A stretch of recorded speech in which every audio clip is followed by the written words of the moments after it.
कल भी हम लोग बात कर रहे थे पहली बार आपराधिक विधि में टेररिस्ट एक्ट इसको डिफाइन करने का काम ये किया गया है। इससे पहले व्यक्ति या संगठन जिसको महान मानते थे उसकी हत्या को आतंकवादी कृत्य ये घोषित करते रहते थे। पहली बार ऐसा हुआ कि निश्चित तौर पर यह बताया गया कि आतंकवादी कृत्य आखिर ये होता क्या है, क्योंकि व्यक्ति की हत्या ये हत्या है, ये आतंकवादी कृत्य नहीं है। हत्या सिर्फ मृत्यु कारित करने के उद्देश्य से की जाती है, और जबकि आतंकवादी कृत्य उसके अंतर्गत जब किसी व्यक्ति की हत्या की जाती है तो उद्देश्य हत्या करना नहीं है, बल्कि हत्या के माध्यम से किसी अन्य उद्देश्य का संधान, ये उस कृत्य का अंतिम लक्ष्य ये होता है। जब आतंकवादी किसी स्थान पर हत्याएं करता है तो जिन व्यक्तियों को वो मार रहा है उन व्यक्तियों से तो उसका परिचय भी नहीं होता, उन व्यक्तियों को तो वो जानता भी नहीं है, उन व्यक्तियों से उसकी कोई दुश्मनी नहीं, उनको वो मारने से किसी प्रकार का लाभ ये अर्जित नहीं करता, उनको मारने का कोई आशय या उनको मारने की कोई इच्छा उसमें हो ही नहीं सकती, और फिर भी वो व्यक्तियों को मारता है, क्योंकि उससे उन व्यक्तियों को मारने के माध्यम से किन्हीं अन्य उद्देश्यों का जो संधान है, कुछ अन्य उद्देश्य जो हैं वो प्राप्त करने होते हैं। इसलिए आतंकवादी कृत्य ये हत्या से बहुत अलग है, और कई बार आतंकवादी हत्या करेगा भी नहीं। उसने रेल लाइन ये उखाड़ दी, ठीक है, रेल लाइन पता लग गई क्यों उखड़ गई, कोई नहीं मरा, लेकिन जो इसेंशियल सर्विस थी उसको उसने डिस्टर्ब किया और उसके माध्यम से समाज में असंतोष ये पैदा करने की कोशिश की। यानी आतंकवादी कृत्य उसका प्रत्यक्ष लक्ष्य ये स्वयं को लाभान्वित करना, ये अनेकों बार होता ही नहीं। वो किसी मिशन को समर्पित है, वो किसी विचार को समर्पित है, वो कुछ अन्य हासिल करना चाहता है, कोई और बात है जिसको वो हासिल करना चाहता है, ठीक है। इसलिए आतंकवादी कृत्य ये व्यक्तियों की हत्याओं से, सामान्य तोड़फोड़ से, बलबे से, दंगे से, इस सबसे अलग करके देखा जाना चाहिए। जैसे मारपीट ये एक बात है, लेकिन कोई विशेष वंश समूह इसका है इसलिए उसके साथ मारपीट, ये एकदम अलग बात है। आपने चोट पहुंचाने के लिए किसी को चोट पहुंचाई, ये अलग बात है, लेकिन किसी को चोट पहुंचाकर किसी अन्य से आप कुछ और हासिल करना चाहते थे, ये एकदम दूसरी बात है। इस देश में इससे पूर्व प्रिवेंशन ऑफ टेररिज्म एक्ट, ठीक है, ये भी बना जिसे पोटा कहा गया। इससे पहले टाडा ये भी बना, और उसमें भी आतंकवादी कृत्य इसको अलग ढंग से परिभाषित किया गया और अलग ढंग से रखा गया। यह सामान्य हत्या से बिल्कुल अलग है, और इसीलिए हम इस विचार के, हमने कल भी कहा, हमेशा खिलाफ रहे हैं कि जो सामान्य तौर पर बताया जाता है कि महात्मा गांधी उनकी हत्या करने वाला आतंकवादी था, नहीं था, गलत। वो उनकी हत्या के माध्यम से कुछ और हासिल नहीं करना चाहता था। उसे उनके कृत्यों से घृणा थी, वो उन्हें पसंद नहीं करता था, वो उनके कृत्य को पसंद नहीं करता था, वो उनसे असहमत था, इसलिए वो उनकी ही हत्या करना चाहता था। उसका प्रत्यक्ष और परोक्ष लक्ष्य सिर्फ एक ही था।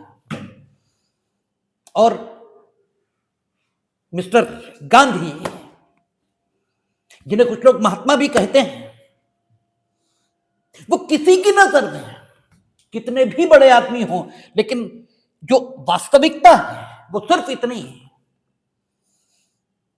कि he was a political leader and freedom fighter also. बस इसके अलावा कुछ भी नहीं। वास्तविकता सिर्फ इतनी है कि वो एक राजनैतिक व्यक्ति थे, एक राजनैतिक संगठन कांग्रेस के सदस्य थे और स्वतंत्रता संग्राम सेनानी थे। तो किसी की नजर में उनका स्थान क्या है, इससे उनके हत्या के कृत्य की जो गंभीरता है उसको आंका नहीं जा सकता। कृत्य अपने में आंका जाएगा। कोई भी एक्ट है वो स्वयं में क्या है, इससे उसकी पहचान होगी। जो आतंकवादी है, यहां जो बॉम्बे में अटैक हुआ, अजमल आमिर का साहब पाकिस्तान से चलकर आया, और जिन लोगों की उसने हत्या की उन्हें तो उसने जीवन में देखा नहीं था, तो उनकी हत्या करने का कोई विचार या इच्छा ये तो उसमें हो ही नहीं सकती। वो जो कुछ करना चाहता था वो उनकी हत्या नहीं थी, बल्कि वो जो कुछ करना चाहता था उसका माध्यम हत्या थी। अगर संसद में बैठे हुए सांसदों की हत्या करना चाहते थे वो लोग जिन्होंने पार्लियामेंट पर अटैक किया था, तो वो लोग उन्हें संसद के बाहर भी मिल जाते और ज्यादा आसानी से मिलते।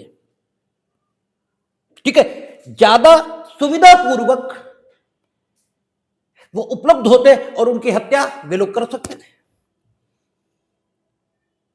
और वो ये जानते थे कि अगर पार्लियामेंट पर हम अटैक करेंगे तो हमारे मारे जाने की संभावनाएं बहुत ज्यादा हैं,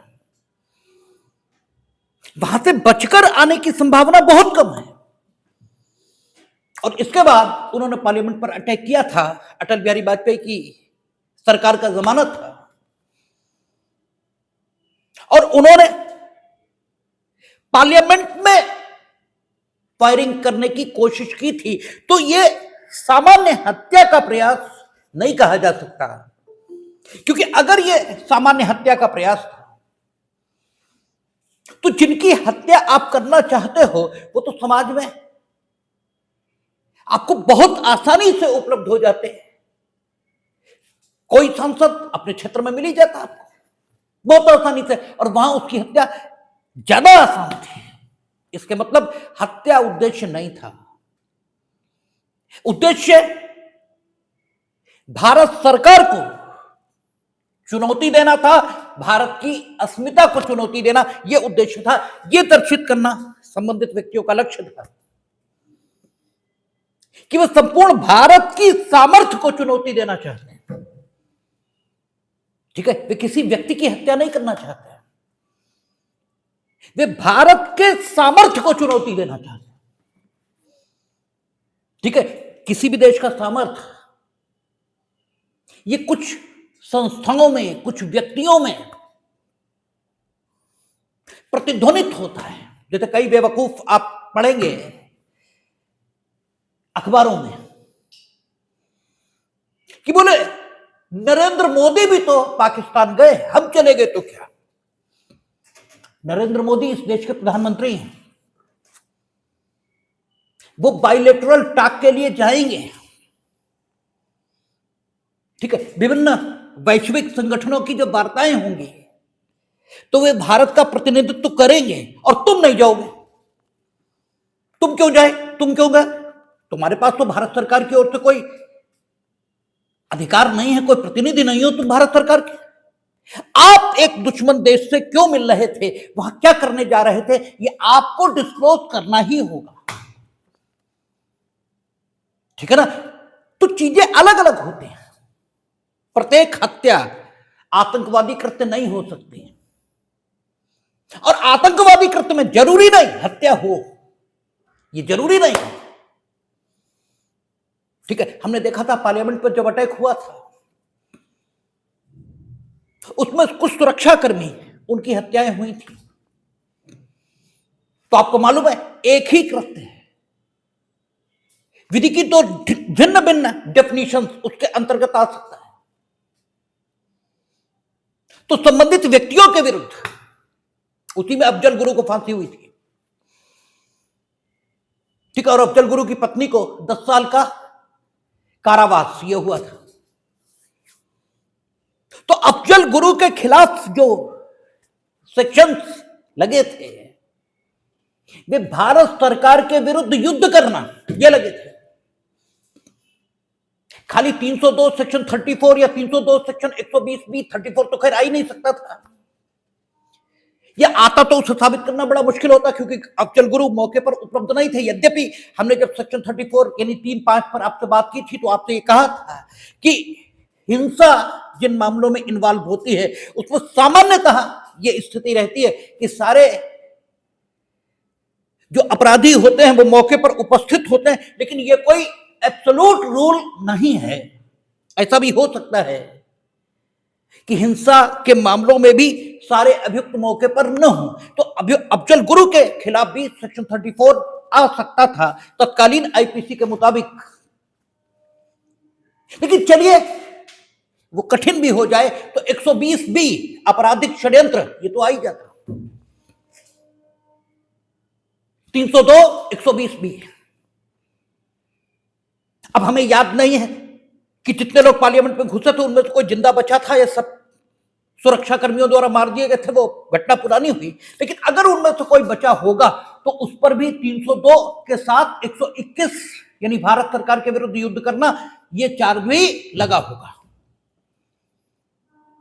क्योंकि उसने सिर्फ हत्या नहीं की, उसने भारत के सामर्थ्य को चुनौती दी है और भारत का प्रतिनिधित्व तो सरकार करेगी। तो सरकार के खिलाफ आपने युद्ध किया है, क्योंकि अगर मारना उद्देश्य था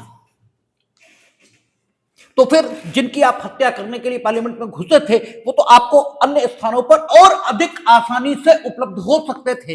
लेकिन आपने स्थान जो चुना वो स्थान ऐसा है जहां आप उन्हें मार पाएंगे इसकी संभावना तो न्यूनतम है। पार्लियामेंट में आप मार पाएंगे इसकी संभावना तो न्यूनतम है, क्योंकि वहां बहुत अधिक सुरक्षा होगी और सुरक्षा के कई घेरे आपको पार करने पड़ेंगे हाउस तक पहुंचने के लिए, जहां पार्लियामेंटेरियंस बैठे होंगे, और उतने सुरक्षा के घेरे पार कर पाना किसी के लिए भी बहुत कठिन है। आप भी देखते हैं रूस बहुत सामर्थ्यशाली देश है, लेकिन यूक्रेन की राजधानी कीव में अभी तक वो प्रेसिडेंट के हाउस तक नहीं पहुंच पाए। ये आसान नहीं है, और आप जानबूझकर वही स्थान चुनना है। इसका मतलब पार्लियामेंटेरियंस को मारना ये उद्देश्य नहीं है आपका। आपका उद्देश्य भारत के सामर्थ्य को चुनौती देना है, इसलिए 121 भारत सरकार के विरुद्ध युद्ध करना। ये सेक्शंस वहां पर आए थे, यद्यपि मरे होंगे तो 302 ये भी आएगा, तो एक ही कृत्य से विधि के 2 सेक्शन अट्रैक्ट हो सकते हैं, ये ठीक है। तो भारत की संपत्ति, इसे अगर आप नुकसान पहुंचा रहे हो तो कई बार तो ये बलवा हो सकता है, बलवाई भी पहुंचाते हैं, बसों में आग लगा दी, पुल तोड़ दिया, ये कर दिया, वो कर दिया। लेकिन बलवाइयों का जो उद्देश्य होता है, और आतंकवादी जब किसी पुल को डायनामाइट से उड़ा देगा तो उन दोनों उद्देश्यों में बहुत फर्क है। यद्यपि काम बलवाई भी वही कर रहा है और काम आतंकवादी भी वही करेगा, लेकिन फिर भी बलवाई और आतंकवादी में एक जबरदस्त फर्क है और उस फर्क को सहज अनुभव किया जा सकता है। आतंकवादी एक मिशन लेकर आया है और वो मिशन व्यक्ति के खिलाफ नहीं है, वो देश के खिलाफ है। जो पब्लिक फंक्शनरीज हैं उनके खिलाफ है। पब्लिक फंक्शनरीज यानी लोक कृत्यकारी, यानी पब्लिक सर्वेंट नहीं, पब्लिक सर्वेंट नहीं। आप देखेंगे इस सेक्शन में 113 जब हम लोग बात करेंगे तो यहां पब्लिक सर्वेंट ये शब्द उपयोग नहीं हुआ, यहां लोक कृत्यकारी, पब्लिक फंक्शनरी ये शब्द उपयोग हुआ है, क्योंकि पब्लिक सर्वेंट उसकी तो 12 श्रेणियां हैं जो यहां बताई गई हैं, और लोक कृत्यकारी ये ऐसा शब्द है जिसमें लोक कृत्य वो किसी भी प्रकार का हो वो आ जाएगा, और उसको अगर आप नुकसान पहुंचा रहे तो लोक कृत्यकारी को नुकसान इसलिए नहीं पहुंचा रहे कि आप लोक कृत्यकारी के रूप में जो व्यक्ति है उससे कोई दुश्मनी की भावना रखना चाहते हैं, बल्कि वो लोक कृत्यकारी है इसलिए नुकसान पहुंचा रहे। आपने ए को लोक कृत्यकारी होने के कारण नुकसान पहुंचाया, अगर ए लोक कृत्यकारी न होता, बी होता, तो आप ए को नुकसान नहीं पहुंचाते, बी को ही पहुंचाते। क्यों? क्योंकि आप लोक कृत्यकारी को नुकसान पहुंचाना चाहते थे, न कि व्यक्ति ए या बी को। तो आतंकवादी कृत्य जो है इसका संबंध व्यक्ति से नहीं है, इसका संबंध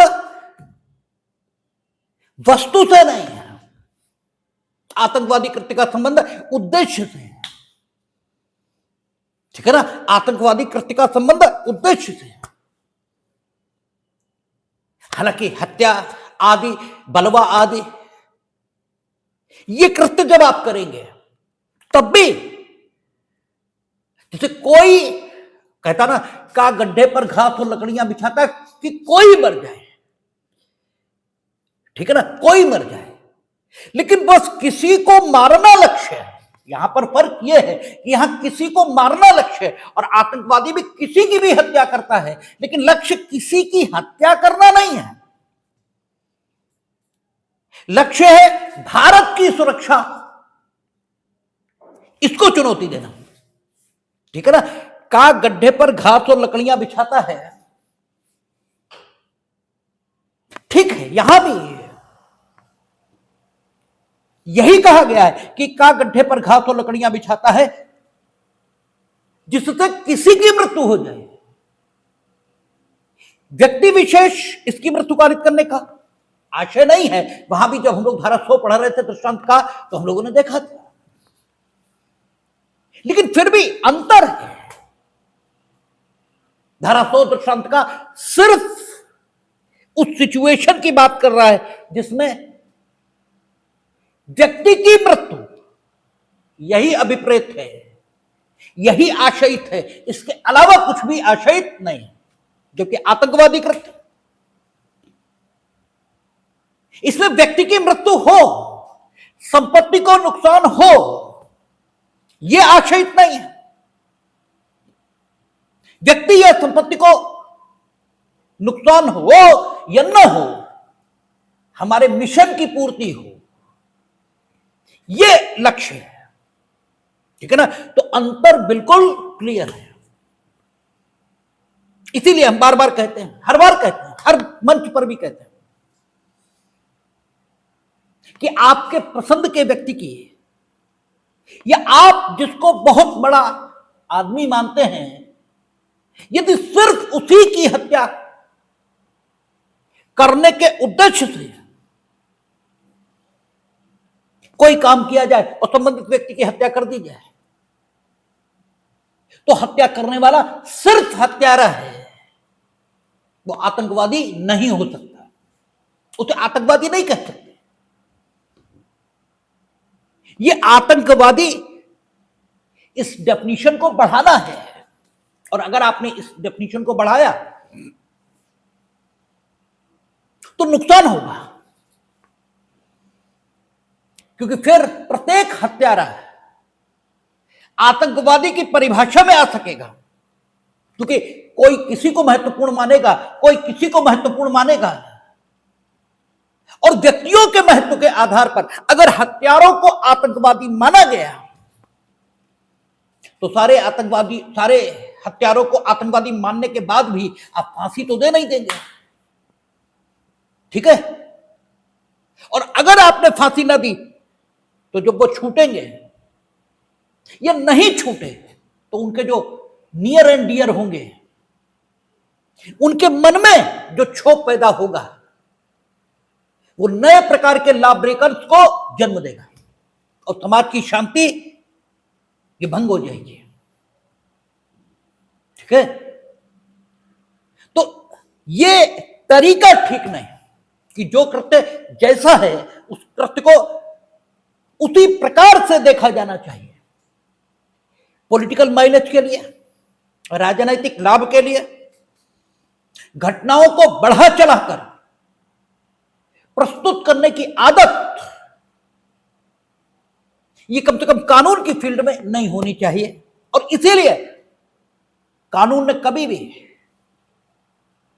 महात्मा गांधी के हत्यारे को आतंकवादी नहीं माना, वो हमेशा पॉलिटिकल लीडर्स ने ही कहा है, क्योंकि आतंकवादी है ही नहीं, वो सिर्फ एक व्यक्ति है जिससे वो घृणा करता है। वो नहीं मानता कि वो एक उचित आदमी है, वो नहीं मानता कि जो देश विभाजन हुआ उसमें जिन्ना से कम भूमिका उनकी भी है, ये उसकी मान्यता है और अपनी इस मान्यता के कारण वो उनसे घृणा करता है और उसने उनकी हत्या की है। तो हत्या का जो दंड होना चाहिए वो मिलना चाहिए, इससे कोई इनकार नहीं, क्योंकि कोई किसी को पसंद करता है या नहीं करता, इससे किसी को किसी की हत्या करने का लाइसेंस ये नहीं मिलता। लेकिन इसमें से किसी को यह लाइसेंस भी नहीं मिलता कि हत्यारे को आतंकवादी घोषित किया जाए। और पहली बार आपराधिक विधि में जो टेररिस्ट एक्ट है इसको डिफाइन करने की कोशिश हुई और जो डिफाइन किया गया है वो भी आप देखें, उद्देश्य के संदर्भ में टेररिस्ट एक्ट है उसको डिफाइन किया गया। कहता है जो कोई भारत की एकता, अखंडता, संप्रभुता, सुरक्षा या आर्थिक सुरक्षा या प्रभुता को संकट में डालने की संभावना के आशय से डाल पाएगा। जरूरी नहीं, भारत को इतना असमर्थ देश नहीं है कि आप कोशिश करोगे भारत की एकता, अखंडता, सुरक्षा, संप्रभुता, उसकी प्रभुता उसे खतरे में डालने की और वो पड़ जाएगी। इतने असमर्थ कम से कम आज की डेट पर हम बिल्कुल नहीं हैं। लेकिन आपने इस आशय से अगर काम किया है तो यू में भी, ठीक है, you are doing a terrorist act, it will be said in the terms of BNS.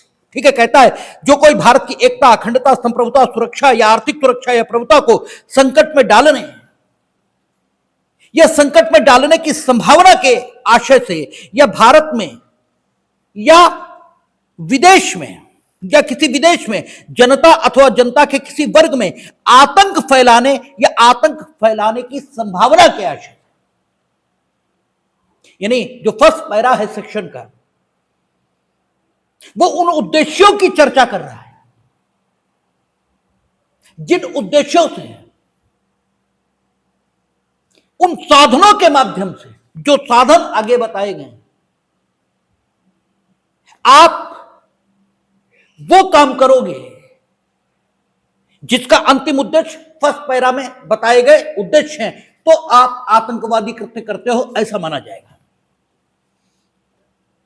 और एक चीज और ध्यान में रखनी है,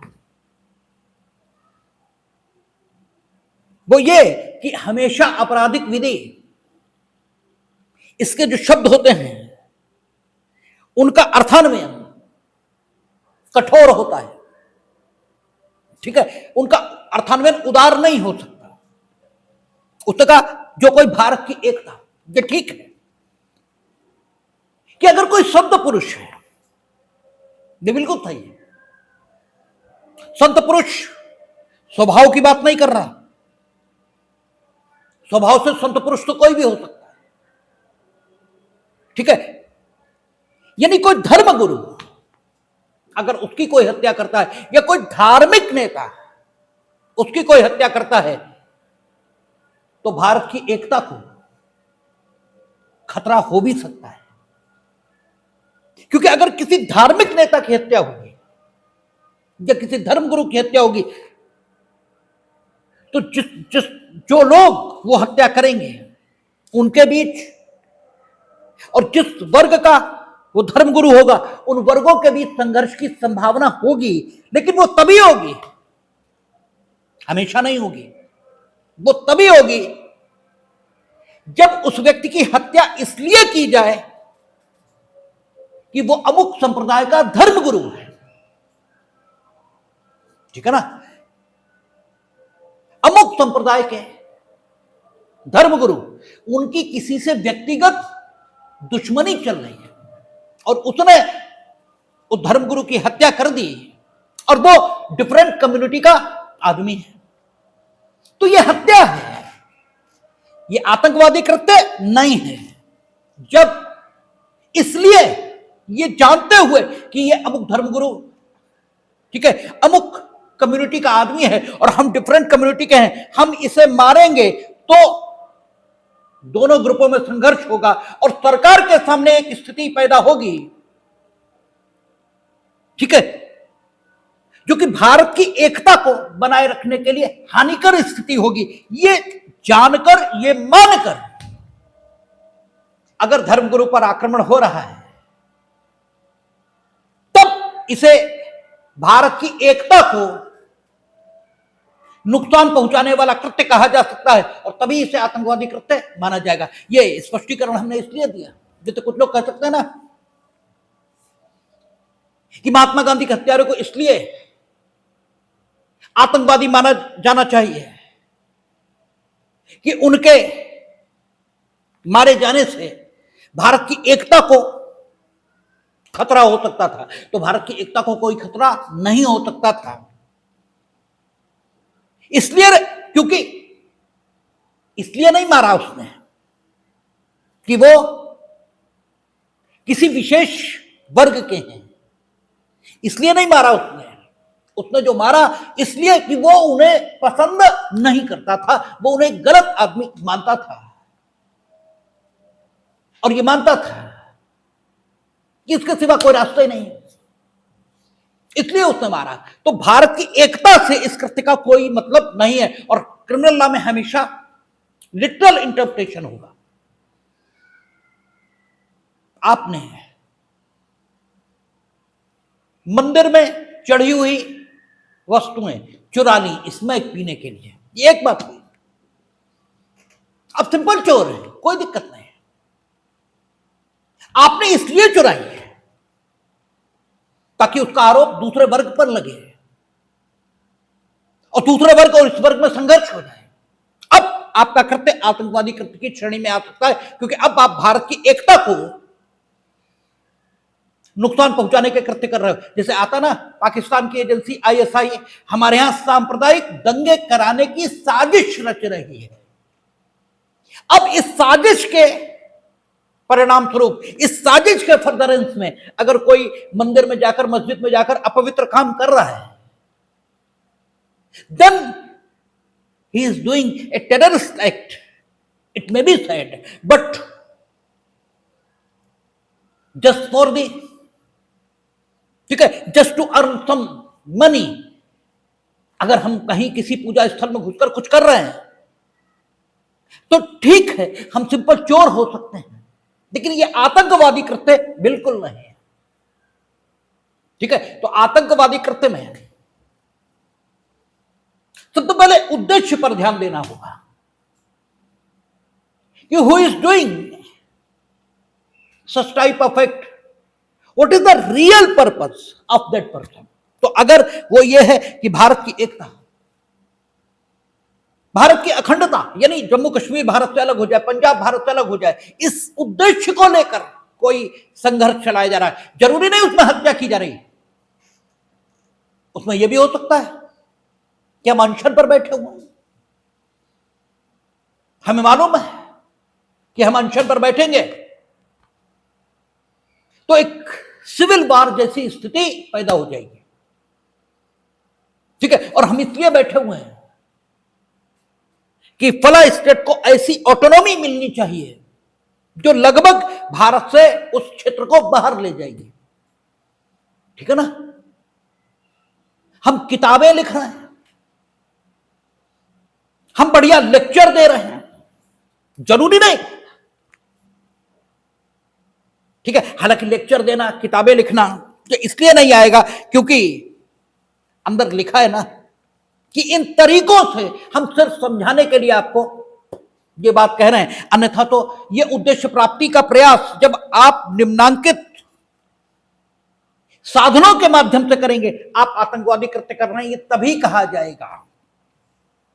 हां, किताबें लिखना, उसके पक्ष में आंदोलन करना, ये दुष्प्रेरक आतंकवादी कृत्य का आपको बना सकता है, लेकिन आतंकवादी कृत्य करने वाला नहीं बना सकता, क्योंकि आतंकवादी कृत्य करने वाला कौन है? जो इन उद्देश्यों की प्राप्ति के लिए निम्नांकित साधनों का उपयोग करेगा। और जो साधन कहां दिए गए? का 1 से लेकर के 5 तक। तो साधनों की चर्चा अभी करेंगे, पहले उद्देश्य देखें। कहता जो कोई भारत की एकता, अखंडता, संप्रभुता। संप्रभुता का मतलब क्या हुआ? भारत स्वतंत्र है, हम जिससे चाहेंगे, जैसे सब चाहेंगे वैसे संबंध रखेंगे। यही अभी भारत सरकार कह रही है अमेरिका से कि आप नहीं बताएंगे हमें कि हम किससे दोस्ती रखेंगे, किससे दुश्मनी रखेंगे, हम किससे तेल खरीदेंगे, किससे नहीं खरीदेंगे। हमें जहां सस्ता पड़ेगा हम वहां खरीदेंगे, क्योंकि अंतरराष्ट्रीय राजनीति में दोस्ती नहीं होती है, अंतरराष्ट्रीय राजनीति में हित देखे जाते हैं। हमारे हित किसके साथ, किसके साथ जाने पर मेरे हित सधेंगे, ठीक है। ये बेवकूफी की बातें भी वहां नहीं होती हैं कि साहब रूस हमारा बहुत पुराना मित्र है और अमेरिका हमारा पुराना दुश्मन है और पाकिस्तान, कुछ नहीं है। हमारा हित जहां सधेगा वहां हम जाएंगे, ठीक है। हो सकता चाइना से भी कुछ दिन पहले हमारा युद्ध सा हुआ और अब हो सकता है कुछ दिनों बाद हम चाइना के साथ दिखें। अगर पाकिस्तान अमेरिका के साथ दिखेगा तो हम चाइना के साथ दिखेंगे, यह हो सकता न भी दिखे। हमारा कहने का अर्थ सिर्फ इतना ही है कि ये हमारी इच्छा है, हम संप्रभु हैं, हम तय करेंगे कि हम कहां रहेंगे और कहां नहीं। अगर आप हमारी इस स्वतंत्रता यानी हमारी इस संप्रभुता इसको प्रभावित करने के आशय से निम्नांकित साधनों जो नीचे लिखे हैं इनसे कोई काम करोगे तो आप आतंकवादी कृत्य कर रहे हो, यह माना जाएगा। तो कहता है भारत की संप्रभुता, सुरक्षा, ठीक है। सुरक्षा ये शब्द आंतरिक सुरक्षा, ठीक है, इसको प्रतिध्वनित करता। आंतरिक सुरक्षा की जिम्मेदारी किस पर होती है? पुलिस यानी सेना से इतर जो बल होते हैं उनके पास सुरक्षा की जिम्मेदारी होती है। और प्रतिरक्षा, डिफेंस, ये किसके पास होता है? सेना के पास। प्रतिरक्षा ये अलग बात है, सुरक्षा ये इंटरनल सिक्योरिटी, ठीक है। तो इंटरनल सिक्योरिटी इसे प्रभावित कर देने के उद्देश्य से आप कहते हैं संप्रभुता, सुरक्षा या आर्थिक सुरक्षा। भारत की जो इकोनॉमिक क्रेडिबिलिटी है, ठीक है। आर्थिक सुरक्षा, सरकार के पास पैसा है, वो कहती है कि हम 1000 करोड़ रुपए अस्पताल बनाने के लिए दे देंगे, ये करेंगे, वो करेंगे। आप, अच्छा सरकार के पास पैसा आ कहां से रहा? टैक्स से। आप क्या कर रहे हो? टैक्स चोरी। एक टैक्स चोरी आप कर रहे हो, ये एक बात है। सामान्य टैक्स चोर है, करते हैं, उससे निपटने के लिए कानून होते हैं, उन पर असेसमेंट होगा, 20 चीजें होंगी। आप मॉस स्केल पर फेक करेंसी भारत में इसलिए ला रहे हो ताकि भारत की अर्थव्यवस्था फेल हो जाए। आप भारत में बहुत सारा माल स्मगल करके इसलिए ला रहे हो ताकि भारत का के जो उद्योग हैं ये चौपट हो जाए। भाई आप विदेशी माल बिना टैक्स दिए सीमा पर से स्मगल करके माल लाने का मतलब क्या होता है? विदेशी माल अगर हमारी सीमा में आएगा तो सरकार विदेशी माल पर टैक्स लगाती है ताकि विदेशी माल महंगा हो जाए, ठीक है, ताकि विदेशी माल इतना महंगा हो जाए कि जो हमारी घरेलू इंडस्ट्री है वो जिस माल का उत्पादन कर रही है वो उस माल के मुकाबले सस्ता पड़े और हमारे देश की जनता हमारी घरेलू इंडस्ट्री द्वारा उत्पादित माल खरीदे, विदेशों द्वारा आया हुआ माल न खरीदे क्योंकि वो महंगा हो जाए। और अगर ऐसा नहीं होगा तो व्यक्ति की आदत होती है कि वो सस्ता ढूंढता है, ठीक है, और जब सस्ता ढूंढेगा तो अगर विदेशी माल पर टैक्स न लगे तो वो सस्ता रहेगा। यह सस्ता रह सकता है तो वो विदेशी माल खरीदेगा और जब विदेशी माल खरीदेगा तो हमारी घरेलू इंडस्ट्री, जब उसका माल बिकेगा ही नहीं तो हमारी इंडस्ट्री फेल हो जाएगी। इसी को टैरिफ लगाना कहते हैं। अमेरिका ने जब टैरिफ लगाया है, हम भी अमेरिका की वस्तुओं पर टैरिफ लगाते हैं। वो कह तो यही रहे कि भारत ने हमारी चीजों पर टैरिफ लगा रखा है इसलिए हम भी लगाएंगे। हालांकि 25% टैरिफ उन्होंने रूस से तेल खरीद उसके कारण लगा रखा है, लेकिन 25% उनका कहना यह है कि आप भी तो हमारे यहां लगाते हैं हमारी सामान पर टैरिफ, हम भी लगाएंगे, ठीक है, ताकि विदेशी माल महंगा रहे और हमारी इंडस्ट्री द्वारा उत्पादित माल बिके। आप क्या कर रहे हैं?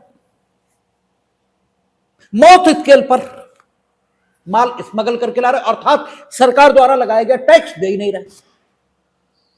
अब वो कमोडिटी जूता आप नेपाल से ले आए, चलिए नेपाल तो हम एक उदाहरण दे रहे हैं, नेपाल से तो बहुत सारा माल आ भी जाता है। ऐसे देश से जिस देश में बने हुए जूते पर हम टैक्स लगाते हैं, आप वहां से जूता लाए और मौत स्केल पर लाए, एक दो अपने लिए पहनने के लिए लाए ऐसा नहीं है, मौत स्केल पर लाए और स्मगल करके हिंदुस्तान में ले आए। और उसमें क्या किया? क्योंकि स्मगल करके लाए तो टैक्स दिए ही नहीं। अब वो जूता सस्ता है, हमारे देश में बना हुआ जूता महंगा पड़ रहा है क्योंकि उस पर टैक्स, कम से कम जीएसटी तो लगी रहा, तो आदमी वो जूता खरीदेगा और जब वो जूता खरीदेगा तो हमारी इंडस्ट्री द्वारा बनाया गया जूता फेल हो जाएगा। तो भारत की आर्थिक सुरक्षा, जब हमारी इंडस्ट्री फेल हो जाएगी तो हमारे रोजगार का संकट पैदा होगा, टैक्स भी नहीं मिलेंगे, तो भारत की आर्थिक सुरक्षा को इस संकट में डालने का प्रयत्न है, ठीक है। तो कहता भारत की आर्थिक सुरक्षा या प्रभुता को संकट में डालने की संभावना के आशय से या भारत में या विदेश में जनता अथवा जनता के किसी वर्ग में आतंक फैलाने की संभावना के आशय से क्या करेंगे आप? बमों से, डायनामाइट से या अन्य विस्फोटक पदार्थों या ज्वलनशील पदार्थों या अग्नायुधों या अन्य प्राणहर आयुधों या विषों या अपायकर गैसों, यानी जो मानव स्वास्थ्य के लिए हानिकर गैसें हैं वो, या अन्य रसायनों का, गैसों के अलावा रसायन, ठीक है, केमिकल जो सबस्टेंस है, या अन्य परिसंकट में प्रकृति के किन्हीं अन्य पदार्थों का, इनका जिक्र तो उन्होंने कर दिया, बम का, डायनामाइट का, गैसों का, केमिकल सबस्टेंस का, या अन्य किसी भी प्रकार के हानिकर, ठीक है, पदार्थों का, चाहे वे जैविक हों, बायोलॉजिकल हों। आजकल तो माना भी यह जा रहा है कि कोरोना भी लैब में तैयार हुए वायरस से फैलाया गया, ऐसा कुछ लोगों का मानना तो है ही है, उन लोगों में हम भी शामिल हैं कि हमारा भी मानना यही है कि लैब में बनाया हुआ वायरस था जो कि पूरी दुनिया, नहीं तो चीन को दिक्कत क्या थी, अपनी लैबों को खोला क्यों नहीं? यूएनओ के लिए, और इसीलिए हम यूएनओ को भी कुछ नहीं मानते, ना डब्ल्यूएचओ को हम कुछ मानते हैं, क्योंकि यूएनओ हो या डब्ल्यूएचओ, इनकी बात हमेशा कौन मानेगा? पाकिस्तान, चीन, वो Pakistan, Burma, Ghana, Myanmar, Nigeria, Budapest, Chile, Peru, ये मानेंगे? ना अमेरिका मानेगा, ना रूस मानेगा, ना चीन मानेगा, ना फ्रांस मानेगा, ना ब्रिटेन मानेगा। और अब हम भी इस स्थिति में लगभग आ रहे हैं कि हम भी नहीं मानेंगे। इनकी कोई सामर्थ्यशाली नहीं सुनता।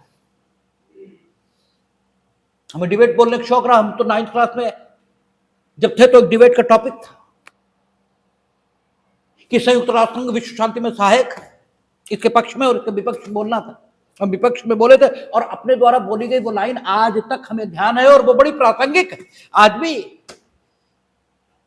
वो बिल्कुल ठीक है। हमने कहा था संयुक्त राष्ट्र संघ सोने की जंजीर में बंधा हुआ वो कुत्ता है जो भौंक सकता है, काट नहीं सकता, और उसकी जंजीर विदेश जो विकसित राष्ट्र हैं उनके हाथों में है। और ये बात आज भी एकदम ठीक है, कुछ नहीं, ये कुछ होता ही नहीं। तो अगर कोरोना वायरस नहीं बना था लैब में तो चीन ने खोल क्यों नहीं दिया अपनी लैब में? और ना उनने खोली ना ये कुछ कर पाए, ये उनको कुछ बिगाड़ भी नहीं पाया। जो हमेशा पेरू, घाना, चिली, नाइजीरिया, जहां खाने कोई नहीं है, उन्हीं का कुछ बिगाड़ पाते हैं, बाकी इनकी कहीं कोई सुन नहीं रहा।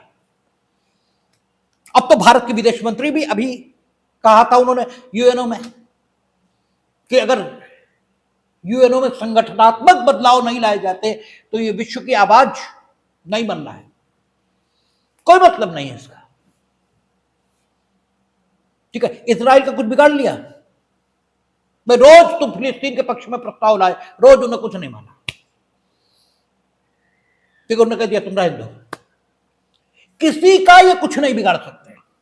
हाँ, चिली, पेरू, बुडापेस्ट, घाना, नाइजीरिया, म्यांमार, भूटान, सिक्किम तो हमारा है, इन सब का ये बिगाड़ लेंगे, बाकी किसी के कुछ नहीं कर पाएंगे, ठीक है। तो कहता है चाहे वे जैविक हो, यानी चाहे आपका बायोलॉजिकल यानी बैक्टीरिया या वायरस प्रयोगशाला में बनाकर फैलाया जाए, जैविक हो, रेडियोधर्मी हो, न्यूक्लियर हो, या अन्यथा या किसी भी प्रकृति के किन्हीं अन्य साधनों का उपयोग करके कोई ऐसा कार्य करता है, यानी साधन ये होने चाहिए, उद्देश्य ऊपर वाला होना चाहिए, ठीक है ना, साधन ये होना चाहिए जिससे किसी व्यक्ति या व्यक्तियों की मृत्यु होती है, और परिणाम ये होने चाहिए, ठीक है। उद्देश्य फर्स्ट पैरा में वर्णित ये होने चाहिए, साधन काखंड में वर्णित वो होने चाहिए, परिणाम 1 से लेकर 5 तक जो वर्णित हैं वो होने चाहिए, ठीक है ना। अगर ये स्थिति है तो you are doing a terrorist act, ठीक है। परिणाम क्या होना चाहिए? किसी व्यक्ति या व्यक्तियों की मृत्यु होती है या उन्हें क्षति होती है या होने की संभावना है, यानी एक्चुअल क्षति नहीं हुई है लेकिन इस बात की संभावना है कि क्षति हो सकती है। उद्देश्य फर्स्ट पैरा में, ठीक है, साधन सेकंड पैरा में। इन साधनों से उन उद्देश्यों को प्राप्त करने का प्रयास किया जाए जो फर्स्ट पैरा में वर्णित हैं, और यदि परिणाम ये आ गए जो का खंड के उपखंड 1 से लेकर 5 तक वर्णित हैं, तो आपके बारे में कहा जाएगा कि आप आतंकवादी कृत्य कर रहे हैं। कहता किसी व्यक्ति की या व्यक्तियों की मृत्यु होती है या उन्हें क्षति होती है या होने की संभावना है, या संपत्ति की हानि या उसका नुकसान या विनाश होता है या होने की संभावना है, यानी व्यक्ति को क्षति नहीं हो रही लेकिन संपत्ति का हानि, संपत्ति की हानि, उसका नुकसान या तो हुआ है या होने की संभावना है, यद्यपि नहीं हो पाया, ठीक है। भारत में या किसी विदेश में समुदाय के जीवन के लिए, ठीक है ना, हर जगह आपको दिखाई देगा इंडिविजुअल अप्रोच नहीं है, समुदाय के जीवन के लिए अनिवार्य किन्हीं प्रदायों या सेवाओं में विघ्नकारित होने होता है या होने की संभावना है।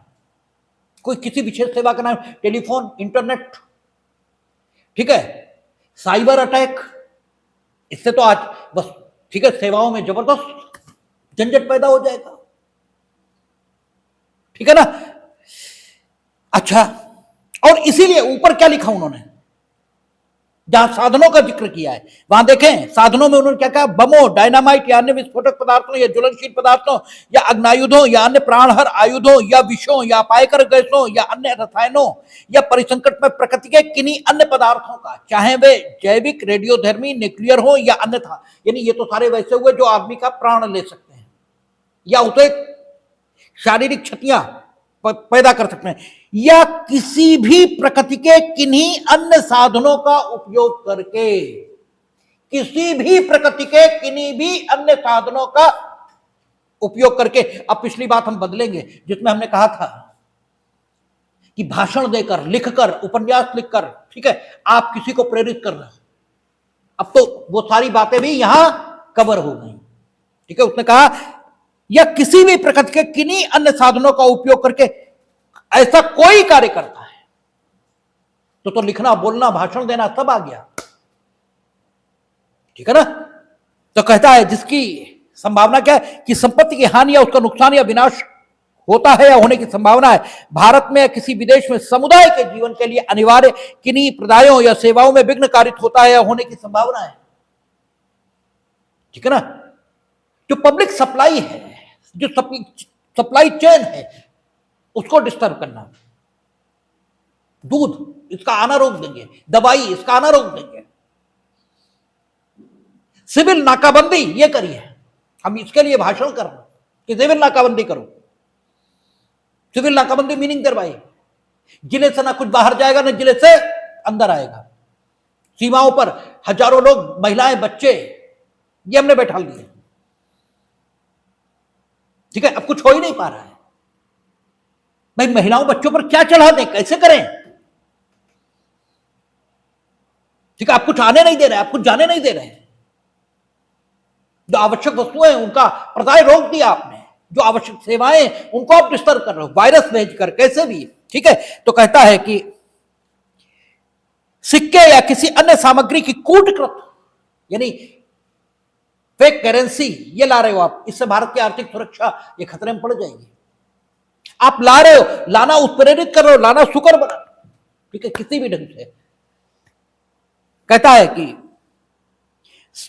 अन्य सामग्री की कूटकृत भारतीय कागज करेंसी का निर्माण या उसकी तस्करी या परिचालन से, तुम कुछ नहीं, मेले में चला रहे हो, ये लेके आ रहे हो, तुम चला रहे हो, ठीक है, भारत की आर्थिक स्थिरता को नुकसान कारित होता है या होने की संभावना है।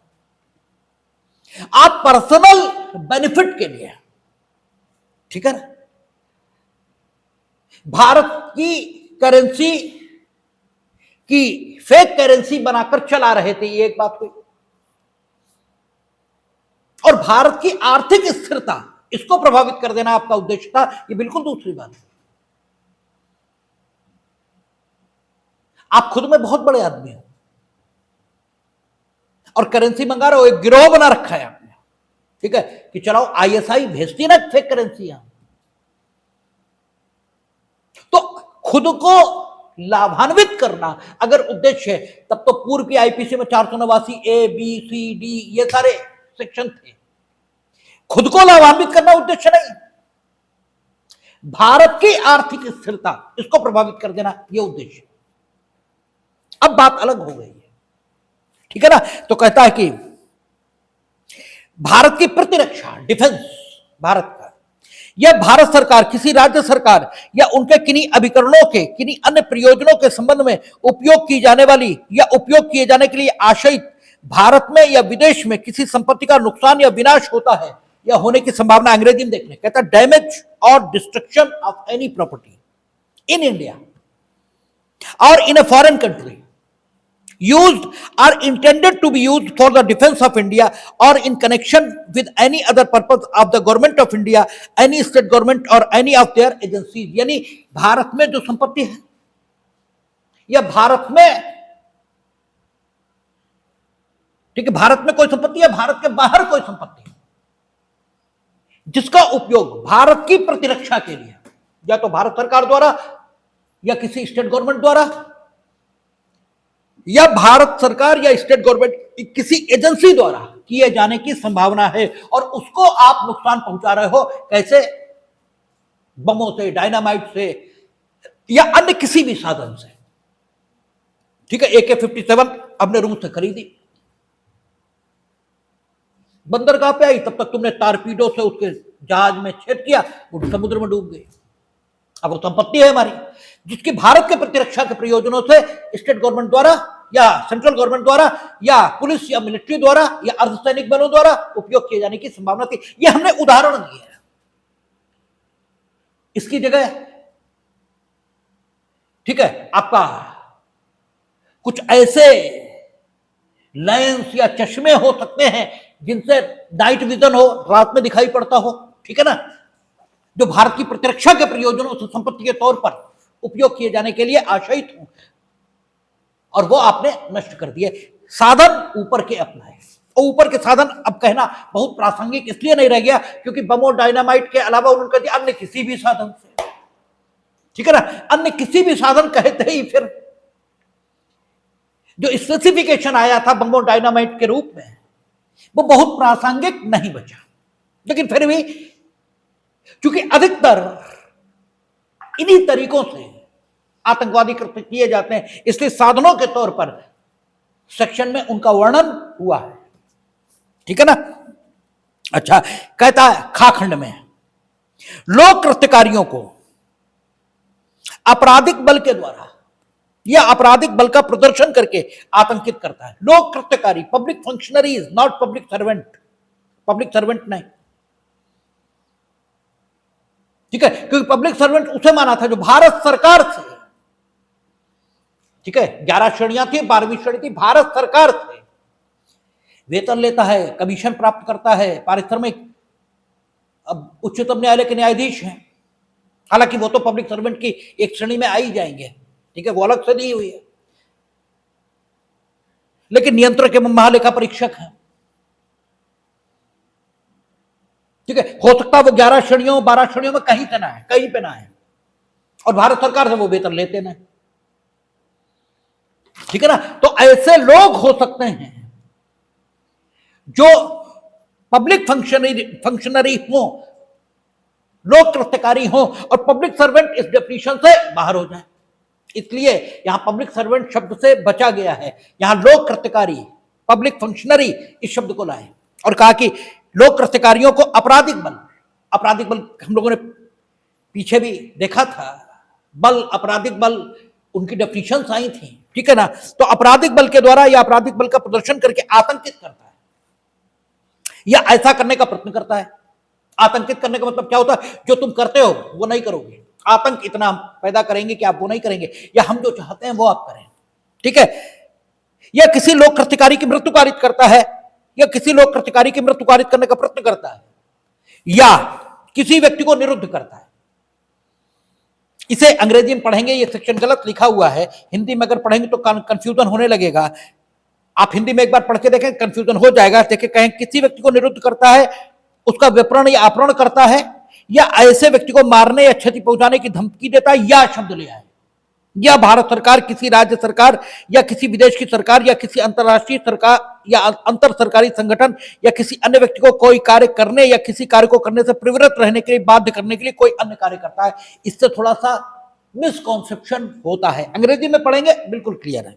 कहता है डिटेन, किडनैप और एबडक्ट। डिटेन में क्या होता है, एबडक्शन और किडनैपिंग, ये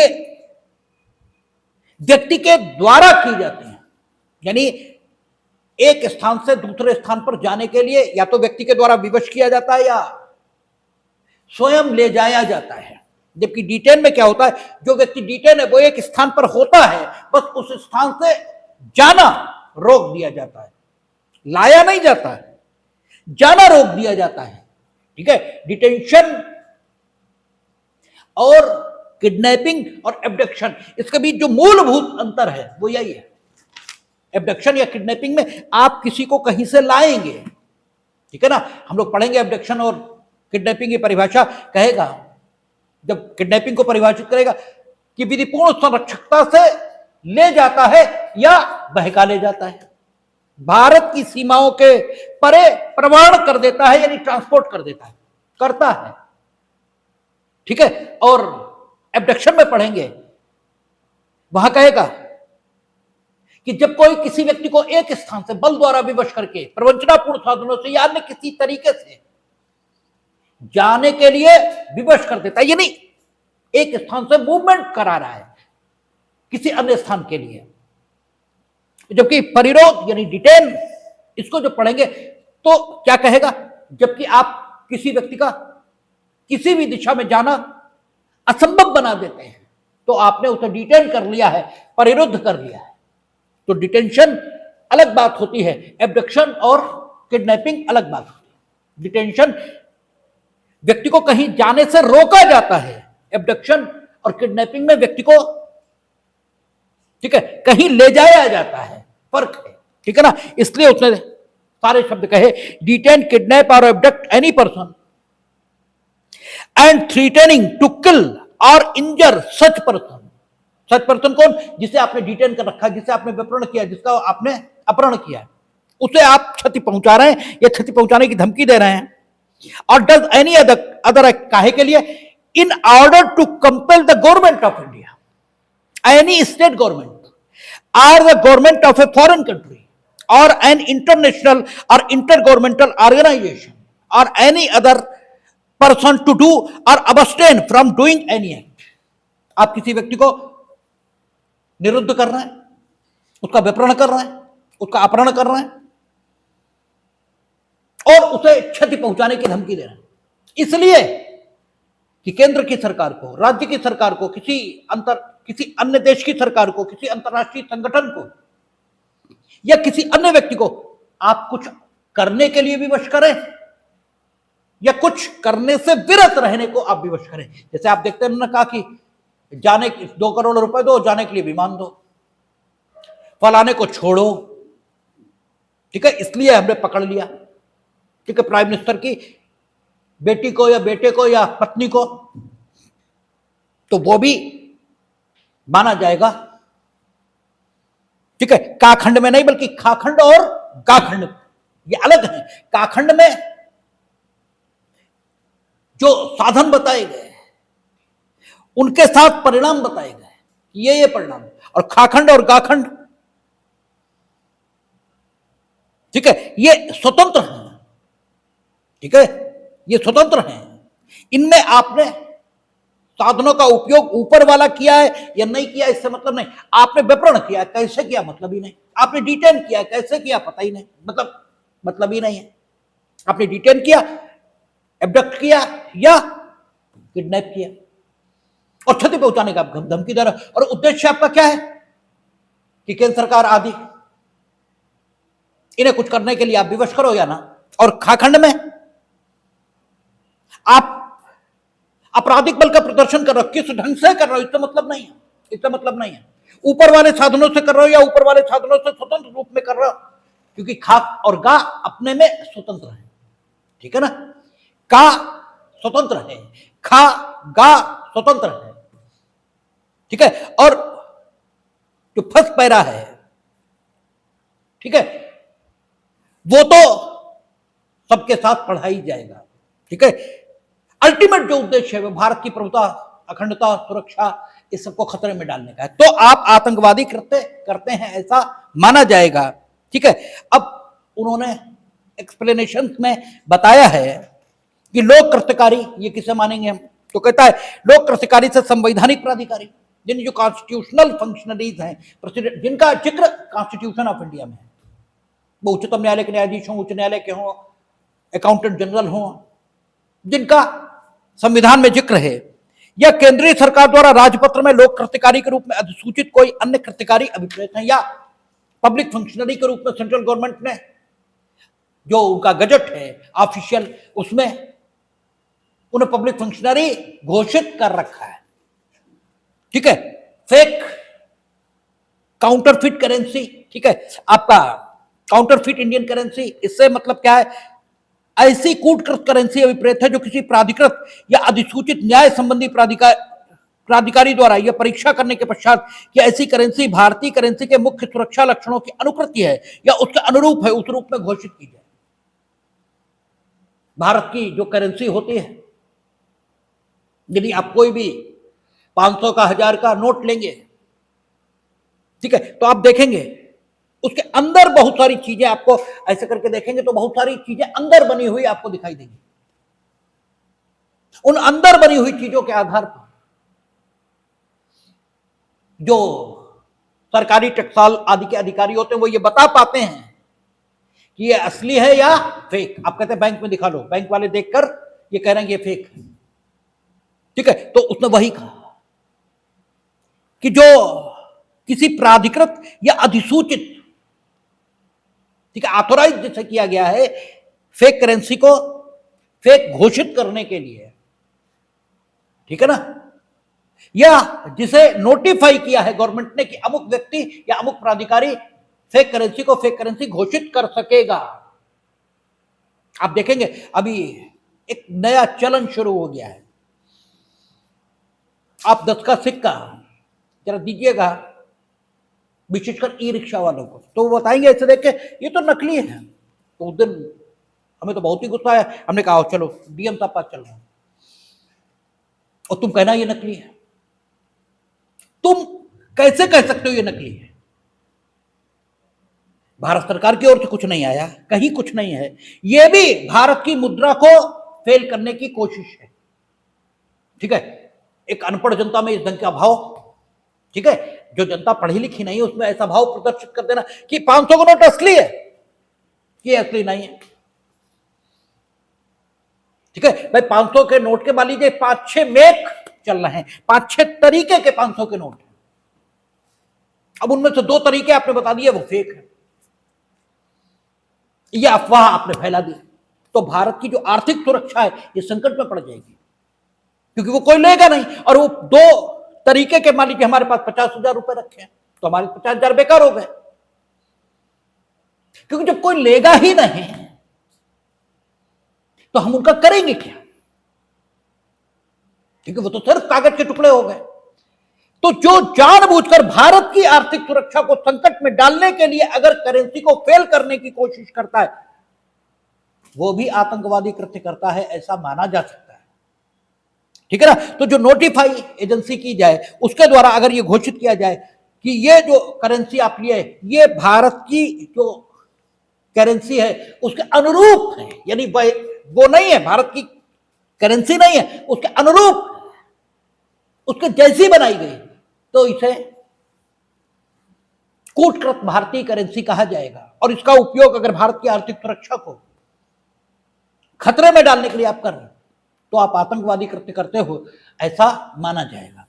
ठीक है, जो कोई आतंकवादी का कृत्य कारित करेगा, मृत्यु हो जाए तो सजा, और आतंकवादी कृत्य के परिणाम स्वरूप मृत्यु न हो तो सजा, ये लिखी हुई है। षड्यंत्र करता है, प्रयत्न करता है, या पक्ष समर्थन दुष्प्रेरण करता है, सलाह देता है या उद्दीप्त करता है। बहुत विस्तृत कर दिया शिक्षण। ठीक है, कारित करने का षड्यंत्र कर रहे हैं आप, अटेम्प्ट कर रहे हैं कारित करने का, ठीक है, या पक्ष समर्थन कर रहे हैं, उसके पक्ष में लेख लिख के, या ठीक है, या दुष्प्रेरण कर रहे हैं। आप सीधे सीधे लेख लिखकर, ठीक है, नाकाबंदी करवा रहे हैं। ठीक है, यानी आवश्यक वस्तुओं का प्रदाय रोक रहे हैं, तब तो आप आतंकवादी कृत्य ही कर रहे हैं।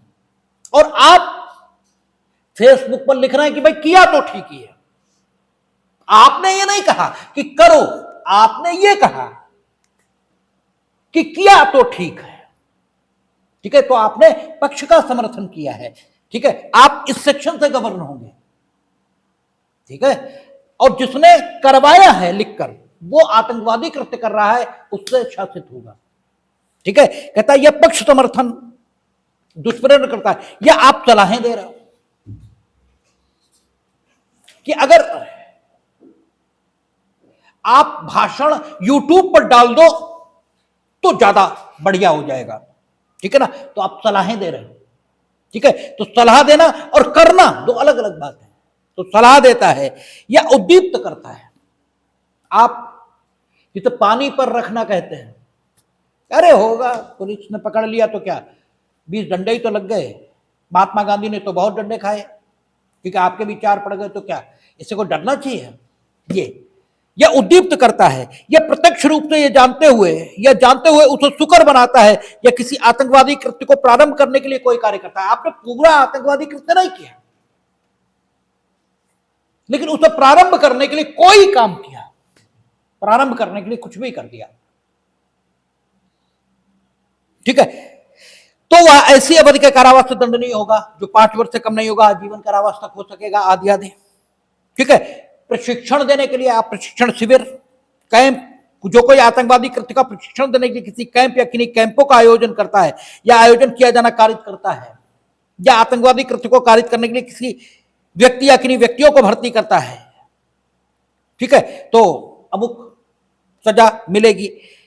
और कोई व्यक्ति जो आतंकवादी संगठन का सदस्य है, आपने कृत्य किया नहीं आतंकवादी, आप करने वाले नहीं, but you are a simple member of terrorist organisation, ठीक है, जो आतंकवादी के कृत्य में अंतर्वलित है, ठीक है, यानी ऐसे टेररिस्ट ऑर्गेनाइजेशन के आप मेंबर हो जो आतंकवाद के काम करता ही रहता है, तो आपको इतनी सजा मिलेगी। और अगर किसी ने आतंकवादी कृत्य किया है, ये आप जानते हैं, और फिर भी उसे संतरे दे रहा है, यानी रहने खाने भोजन सुविधा आने जाने के लिए ये सारी चीजें दे रहे हैं, और आप उसके पत्नी या पति ये भी नहीं है, तो फिर आप सबसेक्शन 6 में वर्णित जो दंड है वो पाएंगे। और अगर आतंकवादी कृत्य से जो संपत्ति भी उत्पन्न हुई, जैसे आईएसआई या विभिन्न प्रकार के जो विदेशी जासूसी एजेंसीज हैं, वो यहां अपने एजेंट रखती हैं और उसके लिए उन्हें पैसा देती हैं, ठीक है, तो आतंकवादी कृत्य करने से व्युत्पन्न या अभिप्राप्त या आतंकवादी कृत्य से को कारित करने के माध्यम से अर्जित किसी संपत्ति को जानते हुए कब्जे में रखता है, यानी आपको मालूम है कि यह आतंकवादी कृत्य के परिणाम स्वरूप व्युत्पन्न है या प्राप्त की गई संपत्ति है, जो उसके माध्यम से अर्जित की गई संपत्ति है, उसे आप कब्जे में रखेंगे, तो वह ऐसी अवधि के कारावास से दंडनीय होगा जो सेक्शन 7 में वर्णित है, ठीक है। और स्पष्टीकरण में कहता है, ये हो सकता है पूछ ही दें, क्योंकि अक्सर वो यही चीजें पूछते हैं कि संदेह को दूर करने के लिए घोषित किया जाता है कि पुलिस अधीक्षक की पंक्ति से अनिम्न का अधिकारी यह विनिश्चय करेगा कि क्या इस धारा के अधीन या विधि विरुद्ध क्रियाकलाप निवारण अधिनियम 1967 के अधीन मामला रजिस्ट्रीकृत किया जाए, यानी एफआईआर लिखने के लिए आतंकवादी कृत्य के अंतर्गत एफआईआर लिखने के लिए जो आदेश देगा वो मिनिमम पुलिस अधीक्षक शाहजहांपुर या पुलिस अधीक्षक स्तर के व्यक्ति ही देंगे, मिनिमम, यानी डीजीपी अगर आदेश करते हैं, डीआईजी आदेश करते हैं, आईजी आदेश करते हैं, एसएसपी आदेश करते हैं या एसपी आदेश करते हैं, तो ही आतंकवादी कृत्य के लिए मामला दर्ज किया जाएगा, अदरवाइज आतंकवादी कृत्य के लिए मामला दर्ज नहीं किया जाएगा, क्योंकि आतंकवादी एक सामान्य व्यक्ति से भिन्न है, लेकिन उसके कृत्यों का परिणाम समाज पर ज्यादा भयंकर हो सकता है, इसलिए उच्चाधिकारी उसी को इसमें एसएचओ नहीं, इसीलिए क्योंकि सामान्य नियम जो एफआईआर दर्ज किए जाने के संबंध में है, वो कहां 173 बीएनएसएस है शायद, और 154 सीआरपीसी, उसमें वर्णित है कि whenever the SHO will receive the information regard of the cognizable offense, then he may register, ठीक है, that information, and registration of the information will be known by us as a FIR. लेकिन if he has received the information in regard of the terrorist act, then only SP and superior than SP वही लोग empowered हैं कि वे FIR लिखे जाने के लिए आदेश दें, इसके अलावा कोई नहीं। कल हम लोग उपाधि पर बात करेंगे, देखेंगे।